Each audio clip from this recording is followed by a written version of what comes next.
때문에 오늘 참 많은 인사를 해보게 되어지는 것 같은데 한 번 더 인사하겠습니다. 오늘 설교 제목 뭔지 아십니까? 네, 우리 만남은 우연이 아니야. 옆에 계신 분들께 이 노래 가사 아시죠? 네, 우리 만남은 우연이 아닙니다. 할렐루야. 함께 축복하겠습니다. 아멘. 네, 제가 참 좋아하는 노랫말 가사인데요. 우리 만남은 우연이 아니야. 그것은 우리의 바람이었어.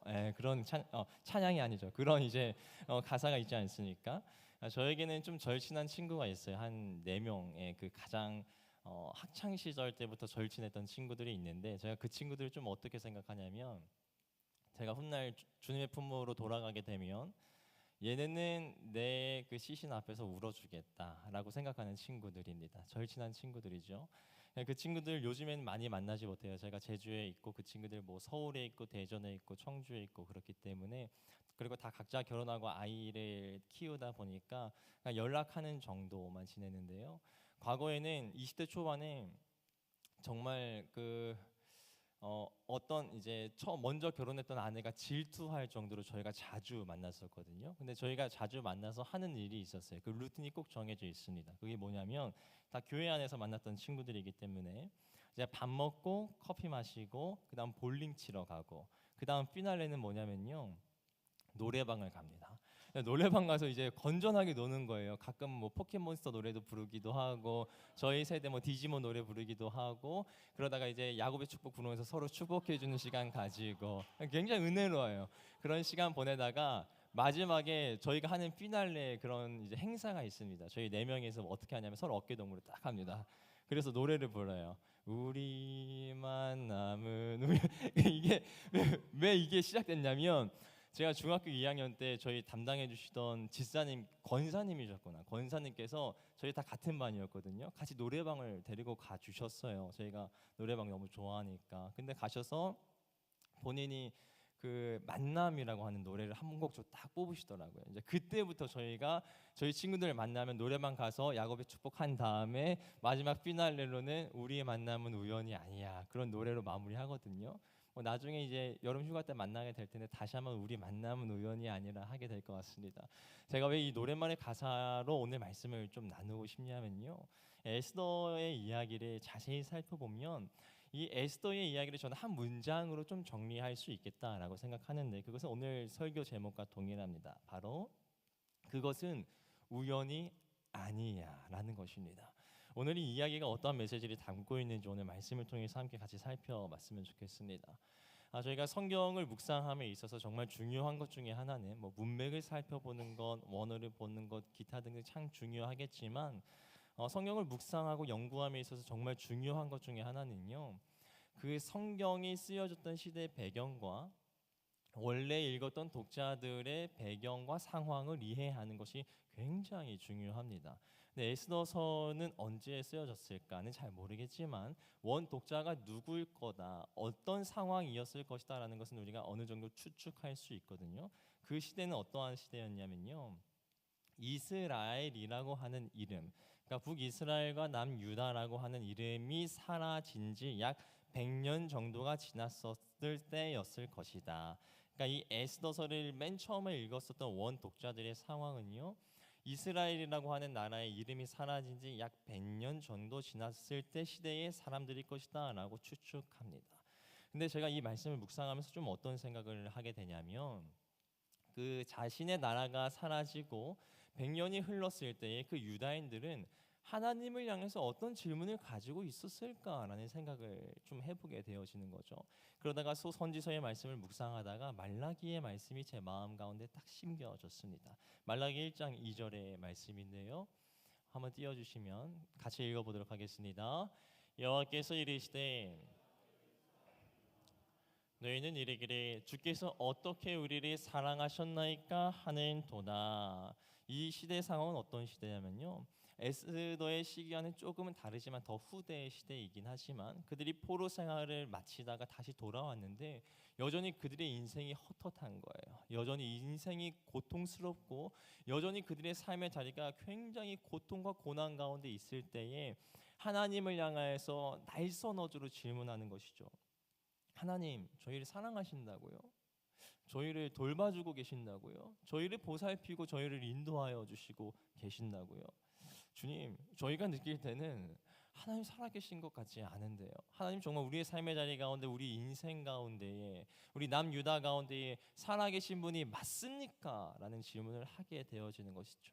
그러니까 이 말라기의 말씀의 시작은 이렇게 시작되어지는데, 저는 에스더서를 묵상하면서 에스더의 원 독자들, 원래 이것을 읽었던 사람들도 동일한 질문을 가지고 있었지 않겠는가라는 생각을 해보게 되어지는 거죠.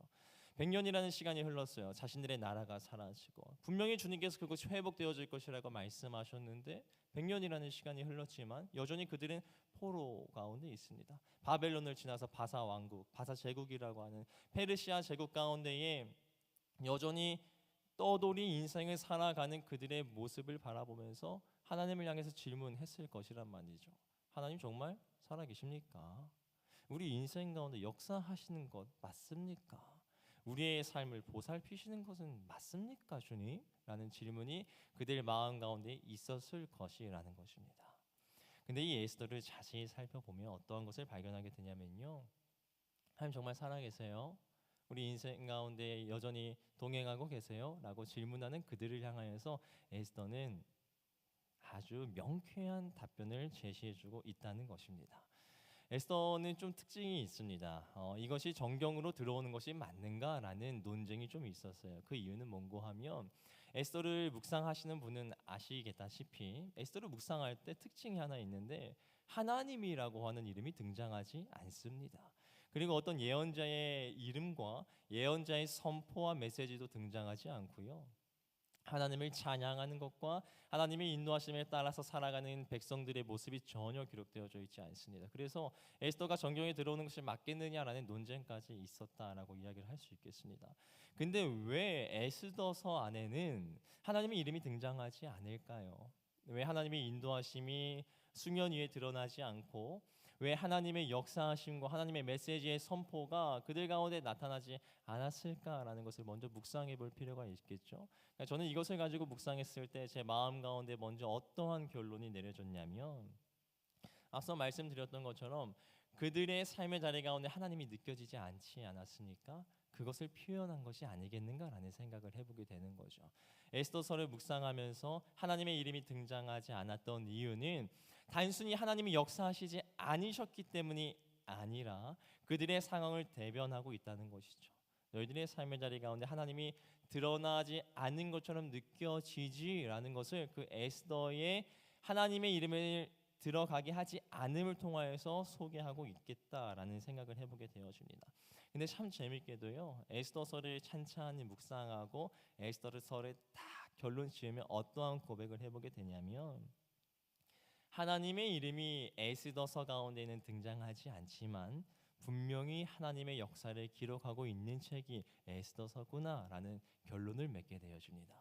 근데 그러한 결론이 어떻게 나오는가 하면 바로 우연의 연속을 통하여서 나타나게 된다는 것이죠. 그렇기 때문에 앞서 우리가 에스더서의 결론을 내렸던 것처럼 결코 그것은 우연이 아니야라는 결론이 내려지게 된다는 것입니다. 에스더서를 묵상하면요, 참 재밌는 것을 발견하게 되어져요. 어떠한 것이냐면 계속해서 반복돼서 사용되어지는 뉘앙스와 분위기와 단어들이 있습니다. 그것은 뭐냐면요, 바로 그때에, 마침내, 그날 밤, 그러한 갑자기 어떠한 상황의 긴급성을 나타내는 접속사와 그러한 문장들이 에스더서에는 참 많이 등장합니다. 예컨대 첫 부분에 어떠한 이야기가 기록되어져 있냐면, 왕이 미인 대회를 열었어요. 그러니까 자신의 기쁨을 위해서 그랬겠죠. 근데 그 수많은, 그러니까 페르시아 제국 굉장히 크지 않았습니까? 근데 그 수많은 여인들 중에서 유독 한 여인이 눈에 들어온 거예요. 바로 콩깍지가 씌운 거죠. 그 인물이 누구냐면 바로 에스더라는 것입니다. 근데 제가 이 말씀 묵상하면서 좀 어떤 생각을 해보게 됐냐면, 아하수에로 왕이 콩깍지가 씌운 것은 단순히 정말 에스더가 이뻐서라기보다는 하나님께서 그 아하수에로 왕의 콩깍지를 씌워주신 것이 아니겠는가라는 생각을 해보게 되어지는 거죠. 그래서 저는 이런 묵상을 해보게 됩니다. 만약에 앞에 서 있는 제가 여러분 잘생겨 보인다면 그것은 하나님의 섭리라는 것이죠. 할렐루야. 아무튼 그렇게 아하수에로 왕이 에스더, 한번 웃고 갈까요? 할렐루야. 네. 아하수에로 왕이 여러분 비우는 거 아니 비우는 건 아니죠. 예. 아하수에로 왕이 에스더를 보았을 때에 굉장히 아름다워 보였던 이유는 단순히 그가 이뻤다라는 것을 넘어서 하나님께서 그에게 콩깍지를 씌우게 하셨던 것이다라고 이야기를 할 수 있겠습니다. 근데 그러한 우연의 요소와 마침내 나타나는 아주 클라이막스한 요소들이 나타나는데 언제 가장 그것이 절정을 이루게 되냐면 오늘 같이 읽었던 6장의 이야기를 통해서 그것을 확인해 볼 수 있다라는 것이죠. 뭐냐면 하만과 모르드게가 대립하는 상황이 그 전까지 기록되어져 있었어요. 그리고 그 하만을 통하여서 모르드게는 이제 죽을 상황에 놓여지게 됐습니다. 근데 모르드게만 죽는 것이 아니라 유다인이 전체적으로 몰살당하게 되어지는 상황에 놓이게 되었어요. 근데 6장을 읽어보면 하필 그때 왕은 잠이 오지 않았습니다.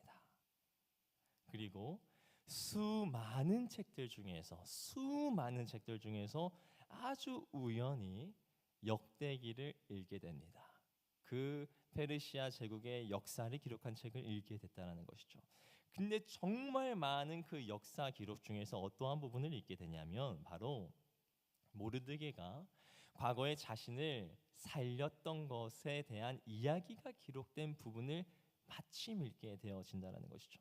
그리고 아하수에로 왕이 깨닫게 되어졌는데 어떠한 것을 깨닫게 되냐면 모르드게에게 내가 어떠한 호의도 베풀지 않았구나라는 것을 깨닫게 되어집니다.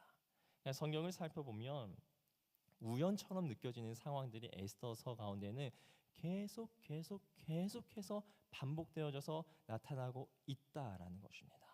근데 이것에 대한 결론을 어떻게 해석할 수 있냐면 에스더서에 반복되는 우연의 연속은요, 우연이 아니라 하나님의 일하심이다. 조금 어려운 표현으로 사용하면 오늘 찬양의 고백에서도 반복되어져서 나타났는데 하나님의 계획과 뜻이 담겨진 하나님의 섭니다. 그래서 에스더서를 보면요, 저는 이렇게 좀 그때 묵상할 때 이런 결론을 내렸습니다. 에스더서에서 나오는 우연은 우연이라고 쓰지만 섭리라고 읽는다라고 말을 할 수 있다라는 것입니다. 그렇기 때문에 에스더서는 이렇게 질문하는 사람들을 향해서 결론을 맺습니다. 하나님, 정말 우리의 삶의 자리 가운데 함께 하십니까? 라고 질문하는 자들을 향해서 하나님은 보이지 않지만 때로는 음성이 들려지진 않지만 하나님의 역사가 드러나는 것처럼 보여지지는 않지만 너의 삶을 이끌고 계신다. 그것을 기억하면서 살아라. 이것이 에스더서에서 얘기하고자 하는 결론이 아니겠는가라는 묵상을 해보게 되어지는 거죠. 제가 이렇게 말씀을 묵상하고 딱 결론을 내렸어요. 에스더의 이야기는 이러한 이야기구나. 근데 이것을 가지고 묵상하는데 제 마음 가운데 한 가지 걸림이 생겼습니다. 이런 질문이 생겼어요. 무엇이었냐면 하나님이 보이지 않지만 나의 삶을 이끄시고 계신다라는 것을 우리가 인정한다면, 알고 있다면, 그럼 우리의 삶의 자리 가운데 뭐가 달라지는가라는 것입니다.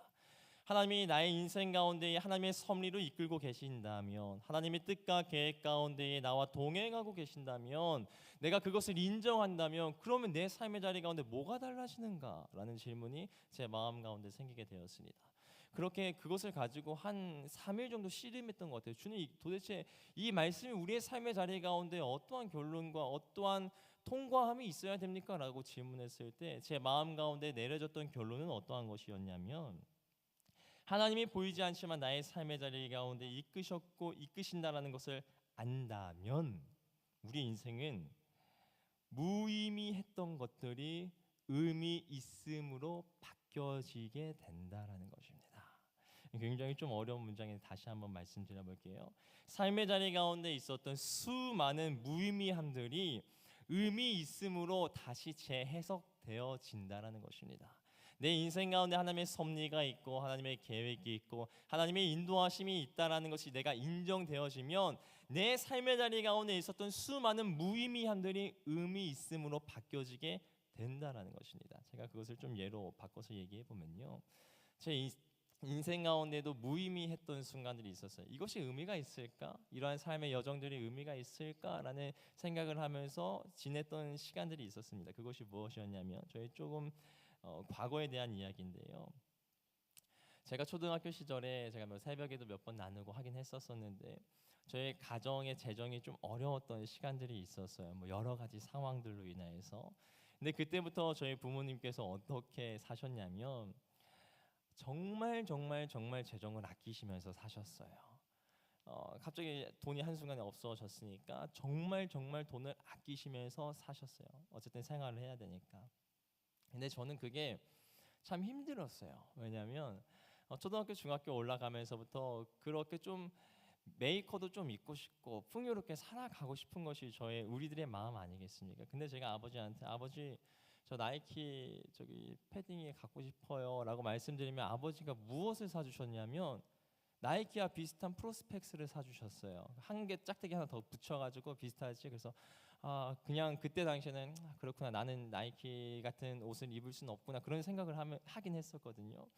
그리고 아버지한테 제가 고등학교 때로 기억하는데 고등학교 올라갔을 때에도 친구가 입었던 파란색 아디다스 패딩이 너무 멋있어 보이는 거예요. 그래서 아버지 저도 저런 아디다스 패딩 사고 싶습니다. 안 되면 퓨마라도 사주십시오라고 아버지께 말씀드렸는데 아버지가 뭐 사주셨냐면 메이커 뭐 비하고 이런 거 아닙니다.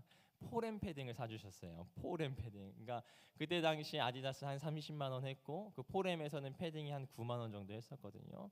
근데 그래서 아버지가 사주시고 승준아 좀만 참아. 나중에 너 커서 네가 이제 열심히 돈 벌어서 네가 좋은 거 사면 돼. 아버지께서 그렇게 말씀해 주셨어요.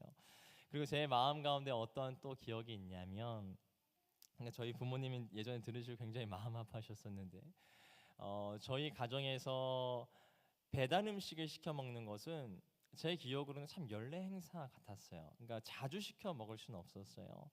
근데 그러다 보니까 제가 그 배달 음식이 집에 와 있으면 오늘 무슨 잔칫날인가라는 생각을 좀 하게 됐던 거죠. 근데 한 날이었어요. 제 마음 가운데 아직도 좀 명확하게 기억 남는 날인데 놀이터에서 친구들과 막 열심히 놀고 있는데 아버지가 승준아 빨리 와 배달 시켰어 그러시는 거예요. 그래서 무슨 날인가 하고 집에 갔는데 보쌈이 시켜져 있고 치킨이 시켜져 있고 피자가 시켜져 있는 거예요. 세 종류가. 그러니까 저희 네 가정이었는데 네 명인데 세 종류의 듣도 보도 못한 배달 음식이 시켜져 있는 거예요. 근데 제가 그것을 먹으면서 그날 잠을 못 잤어요. 제 마음 가운데 너무나도 큰 두려움이 있었어요. 뭐였냐면 드디어 올 게 왔구나. 부모님께서 나에게 맛있는 음식을 먹이고 드디어 나를 고아원으로 보내시려고 하시는구나. 그러니까 제가 지금은 웃으면서 얘기하는데요. 그 초등학교 4학년 때 아직도 명확하게 기억 남거든요. 보쌈이 있고 피자가 있고 치킨이 있는데 그것을 먹으면서 잠을 못 잤어요. 나 이제 부모님의 품을 떠나서 살아야 되는 것인가? 그러니까 그러한 갈등과 제 마음의 어려움이 있을 정도로 그러한 시절을 제가 보냈습니다. 이러한 성장 과정은 사실 저에게는 그냥 의미 없는 아픔의 시간이라는 생각을 했어요. 왜 내가 이것을 겪어야만 하는가?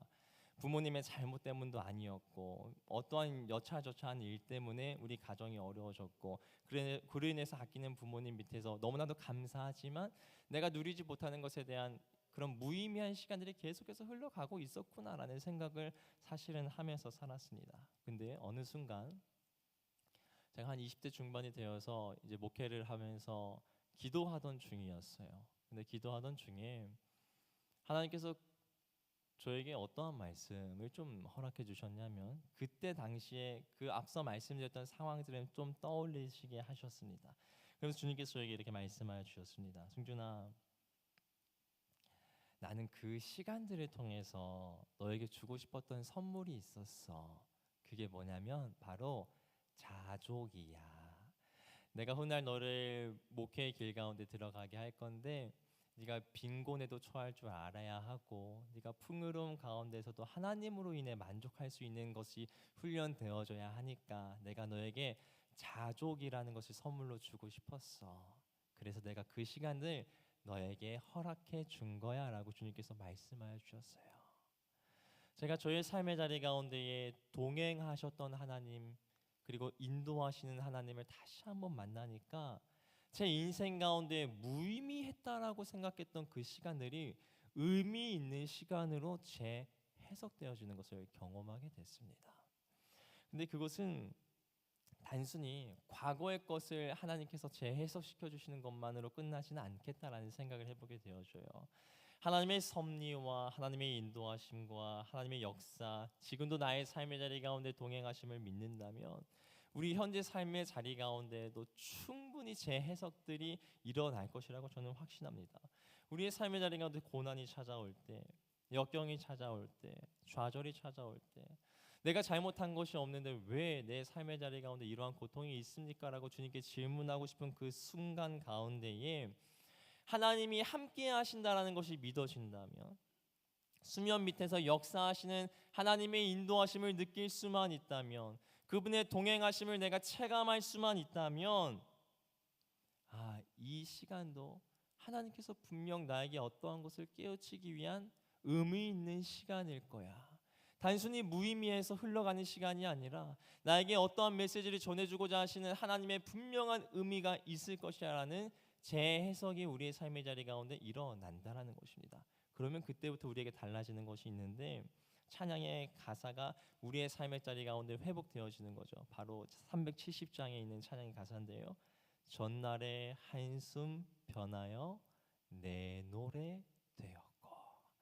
우리의 삶의 자리 가운데 하나님의 인도하심을 바라볼 수 있다면, 하나님의 이름은 드러나진 않지만, 하나님의 음성은 세밀하게 들려지진 않지만, 그래도 수면 밑에서 일하시는 하나님을 내가 느낄 수만 있다면 무의미한 것처럼 느껴지는 수많은 시간들이 의미 있음으로 재해석되어 진다라고 주님은 오늘 우리에게 메시지를 선포해주고 계십니다.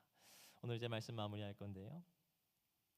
사실 오늘 함께 나눴던 이야기는 이해가 아닌 경험이 되어져야 하는 영역이라는 생각을 해보게 되어져요. 하나님이 함께 하시는 것을 인정하게 되면 내 삶의 자리 가운데 그런 변화가 있구나라는 이해를 넘어서 경험이 필요한데요. 그렇기 위해서는, 그 이해를 넘어 경험이 되어지기 위해서는, 체득이 되어지기 위해서는 영의 눈이 반드시 열려줘야겠다. 오늘 찬양의 가사처럼 하늘의 문이 열려줘야겠다라는 생각을 해보게 되어집니다. 한번 마가복음 8장의 말씀 3절인데 좀 길지만 함께 읽어보도록 하겠습니다. 예수께서 맹인의 손을 붙잡으시고 마을 밖으로 데리고 나가사 눈에 침을 뱉으시며 그에게 안수하시고 무엇이 보이느냐 물으시니 쳐다보며 이르되 사람들이 보이나이다. 나무 같은 것들이 걸어다니는 것이 보나이다 하거니, 이에 그 눈에 다시 안수하시며 그가 주목하여 보더니 나아서 모든 것을 밝히 보는지라. 아멘. 오늘 본문 가운데서 어떤 것이 기록되어져 있냐면, 주님께서 어떤 맹인을 안수하시는데 첫 번째 안수하셨을 때는 나무가 지나다니는 것처럼 사람이 보였어요. 근데 다시 안수하니까 밝히 보여져 이제 사람이 보이는 거예요. 주님께서 왜 2번 안수하셨을까요? 우리 주님에게 능력이 없어서? 아니면 그 맹인에게 믿음이 없어서 그랬다라고 생각하지는 않습니다. 저는 의도를 가지고 주님께서 2번 안수하셨다라고 생각해요. 바로 그것은 뭐냐면, 우리 인생 가운데에도 눈뜸이 2번 일어나야 한다는 것입니다. 하나는 육체의 눈이 떠져야 하는 것이고, 다른 하나는 우리의 영의 눈이 떠져야 한다라는 것입니다. 우리의 삶의 자리 가운데 하늘의 문이 열려서 영의 눈이 떠지고 내 인생 가운데 보여지지는 않았지만 하나님의 인도하심이 느껴질 수 있다면, 수많은 무의미한 시간들이 의미 있는 시간들로 재해석되어질 줄을 믿습니다. 이 시간 우리 함께 이 말씀 붙들고 기도했으면 좋겠는데요.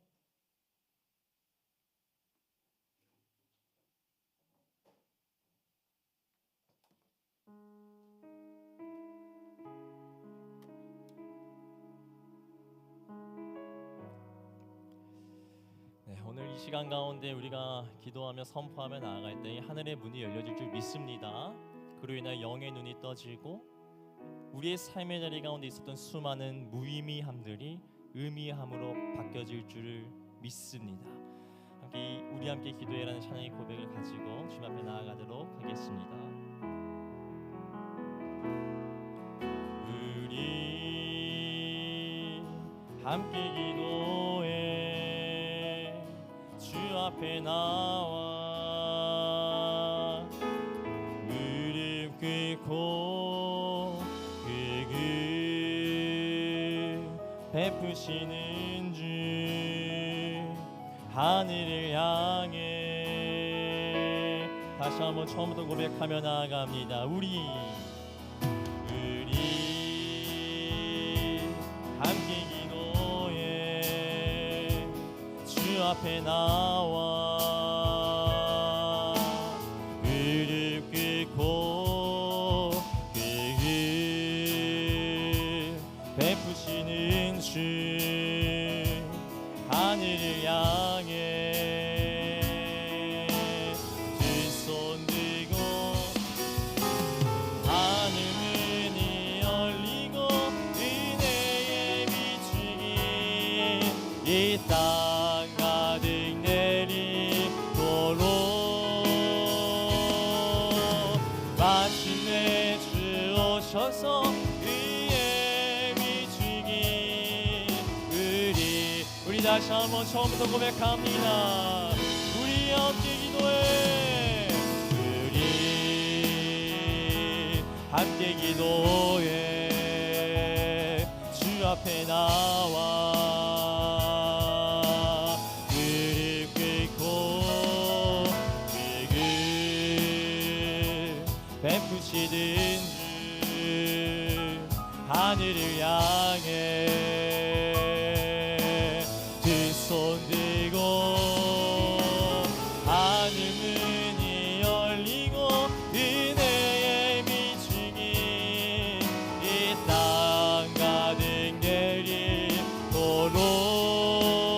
내리도록 마침내 주 오셔서 위에 비추기 우리 다시 한번 믿음으로 선포합니다. 하늘 문이 열리고 은혜의 비추기 이 땅 가득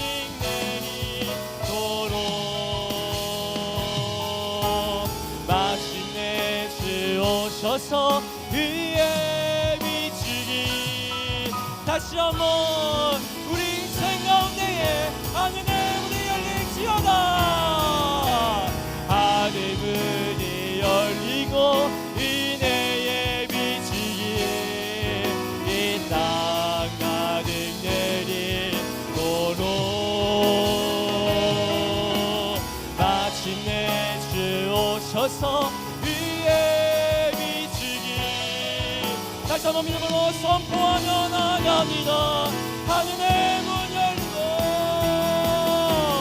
하늘 문이 열리고 은혜의 비추기 이 땅 가득 내리도록 마침내 주 오셔서 위에 비추기 우리 함께 기도하며 나아갑니다. 하나님 나의 인생 가운데 하늘의 문을 열어 주시옵소서. 그로 인하여 영원의 눈이 열리고 나의 인생 가운데 섭리로 인도하여 주시니 하나님을 목도하게 도와 주시옵소서. 주 이름 한번 선포하며 기도하며 나아가겠습니다. 주여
우리가 이제 함께 중보하며 기도하며 나아갔으면 좋겠습니다. 이제 6월 23일에 세례 받는 6명의 형제자매 있으니 제가 이름 한번 불러드릴게요. 한정현, 이진순, 김태유, 노은찬, 김하은, 홍지영. 이제 함께 중보하며 기도하며 나아갈 때 하나님, 이들의 삶의 자리 가운데도 하늘의 문이 열려지게 도와주시옵소서. 모든 사탄 마귀로부터 하나님께서 진쳐 주셔서 안전하게 도와주시고, 하나님을 바라보며 하나님 자녀로서의 삶의 시작이 그들의 인생 가운데 일어날 수 있도록 성령 하나님 은혜로 함께하여 주시옵소서. 주의 이름 다시 한번 간구하며 기도하며 나아갑니다. 주여,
하늘 문이 열리고, 하늘 문이 열리고, 은혜의 비추기 이 땅 가득 내리도록 마침내 주 오셔서 위에 비추게 우리 다시 한번 믿음으로 선포합니다. 하늘 문이 열리고 그대의 비추게 이 땅 가득 내리도록 마침내 주 오셔서 위에 아멘. 다시 한번 하늘의 문이 열릴지어다. 하늘 문이 열리고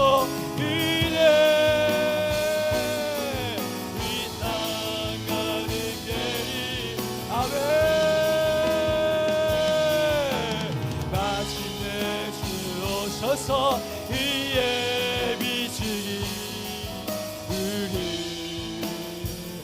하늘의 문이 열리고